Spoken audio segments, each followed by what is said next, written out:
Veliki pozdrav svima, moje ime je Olivera Miškić i voljela bih danas sa vama da podelim zapravo jedno pitanje. Kom tipu ličnosti vi pripadate? Reaktivnom ili odgovornom?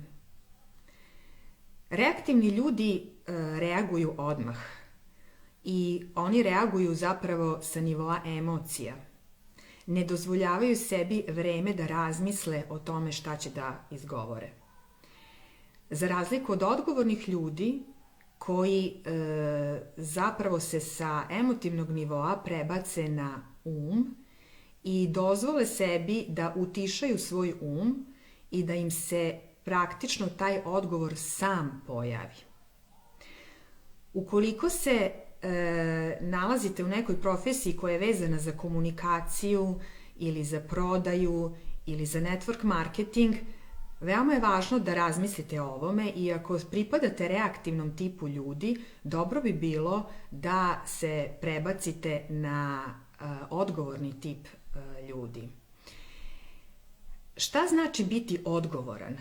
I šta uopšte znači odgovornost? Ima jedna predivna definicija koju je dao Deepak Chopra i on kaže odgovornost, u samoj reči odgovornost nalazi se odgovor. Kao što na engleskom imamo responsibility i u responsibility nalazi se response ili odgovor. I onda se postavlja pitanje, a kakav je to odgovor koji daju odgovorni ljudi? To je kreativan odgovor na datu situaciju u kojoj i jedna i druga strana imaju korist. To je odgovoran način razmišljanja, to je takav odgovor zapravo daju odgovorni ljudi. Dobro bi bilo zapravo da uvek razmislimo i da ne kažemo uvek sve šta mislimo, već da dobro razmislimo šta ćemo da kažemo.